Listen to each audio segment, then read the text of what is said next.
Was the Son born in heaven before all of creation, or has he always existed? We have two groups that call themselves Christians. Both groups believed Jesus was not created, but one group said he was born before all of creation. The other felt he was never born, never begotten. We must end the division in our church. And so the Council of Nicaea was set up to create rules to end the division. The punishment for not following these rules: death. But we are persecuted because we have said the Son has a beginning, but God has no beginning. 3 kingdoms would be totally wiped out for holding this belief: the Heruli, the Vandals, and the Ostrogoths. Many other Christians through the millennia were killed for saying Jesus was divine, yet had a beginning, not by creation, but by birth from the eternal Father.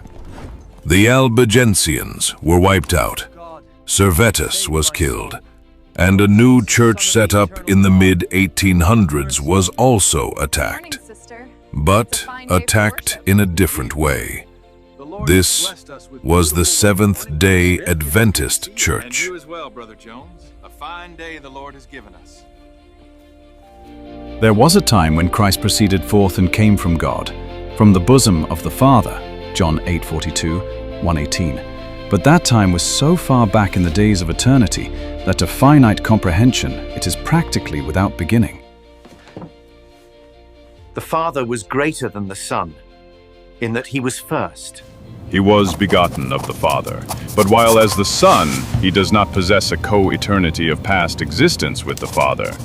The beginning of his existence, as the begotten of the Father, antedates the entire work of creation. The eternal Father, the unchangeable one, gave his only begotten Son, tore from his bosom him who was made in the express image of his person. When there were no depths, I was brought forth. When there were no fountains abounding with water, before the mountains were settled, before the hills was I brought forth. When men come in who would move one pin or pillar from the foundation which God has established by his Holy Spirit, let the aged men who were pioneers in our work speak plainly, and let those who are dead speak also, by the reprinting of their articles in our periodicals. In the war in heaven, Satan lied and said Jesus was not born of the Father. This fact the angels would obscure, that Christ was the only begotten Son of God. The pioneers discovered the fundamental principles, but eventually these were changed. Instead of building on this foundation of doctrine, we removed them and replaced them with ones that contradicted them. The fundamental beliefs of the Adventist Church was created, and just as the Nicene Creed had been created and used in the past, it was used as a test of fellowship. Those who would go against the fundamental beliefs would be condemned for causing division in the church. These beliefs require Adventists to go against the pillars set up by the pioneers and state that Jesus is not the only born Son of the Father. Instead, he has eternally existed as the same God as the Father. Follow the Sabbath because you are a Seventh-day Adventist. Do you follow all the fundamental beliefs? If I say no, then you will tell me I am therefore not an Adventist and so have no argument for keeping the Sabbath. And if you say you believe all the doctrines, then you accept doctrines the Pope has created.